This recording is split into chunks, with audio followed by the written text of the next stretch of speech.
Bonjour, je voulais terminer cette séquence d'intervention vidéo par une réflexion sur les bilans et les promesses propices à cette période électorale. Les bilans, c'est d'abord le résultat des gouvernements qui ont précédé l'actuelle équipe gouvernementale qui est en train de se former et qui dépendra énormément de vos choix lors de l'élection législative pour le Parlement. Sous la présidence de Nicolas Sarkozy, puis sous la présidence de François Hollande, notre circonscription a vécu, à l'inverse de ce qui nous avait été promis, le retrait progressif des services de l'accompagnement consulaire, culturel, scolaire qui avait été annoncé. Et le résultat pour nous a été une forte déception. En France, ce genre de déceptions sont celles qui nourrissent justement la progression du Front National. Chez nous, il y a aussi le rôle de l'actuel député qui termine son mandat. Il a fait des choix politiques qui sont légitimes en changeant d'orientation, mais c'est surtout que comme représentant de l'actuel président de la République, il nous a toujours expliqué que les sacrifices que nous avons faits dans le domaine consulaire, dans le domaine scolaire, étaient des sacrifices nécessaires et qu'il faudrait les renforcer à l'avenir. Voilà ce qui nous préoccupe. Tout particulièrement. Alors, les Français de l'étranger sont souvent caricaturés comme des privilégiés qui demandent des services alors qu'ils ne contribuent pas en France, comme des personnes qui sont allées s'installer dans des pays où la vie est plus facile. Nous savons très bien que cette réalité est beaucoup plus complexe. Nous avons vécu la crise économique au Portugal, en Espagne en particulier.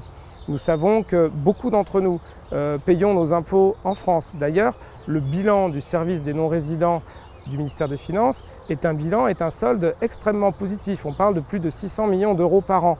Il n'y a donc pas de privilégiés de l'étranger qui bénéficieraient d'une espèce de faveur que la France leur octroie depuis la métropole. Nous sommes des compatriotes à part entière, des citoyens à part entière. Nous jouons un rôle central dans nos pays d'accueil à l'heure de l'Europe et de la mondialisation. Et il faut absolument que cette orientation stratégique historique de la France de soutien à ceux qui ont décidé de poursuivre leur vie à l'étranger, de s'installer à l'étranger, reste fort. Voilà pourquoi nous avons lancé cette candidature. Alors évidemment, de mon côté, quelle garantie je puis vous offrir, puisque dans mon cas, je suis aussi candidat et je vous fais des propositions concrètes. Alors il y a d'abord la plateforme citoyenne qui m'a donc élu au cours d'une primaire, auprès de laquelle je me suis engagé dans un contrat citoyen. Il y a nos propositions concrètes, mais je n'ai pas d'autre curriculum vitae de représentant à vous offrir que celui de conseiller consulaire local, c'est-à-dire de représentant des Français à l'étranger auprès du consulat général de Madrid, et qui fait que je connais bien la situation des Français qui résident dans la péninsule, dans les îles, qui résident à l'étranger.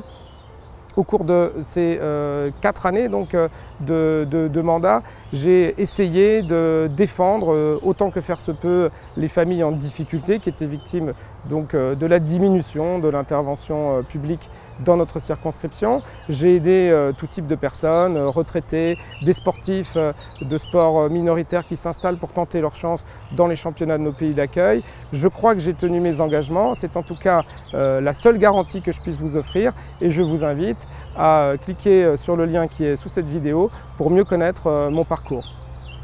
À bientôt et faites un choix qui soit dans le sens de l'intérêt de nos jeunes et de nos enfants à l'avenir.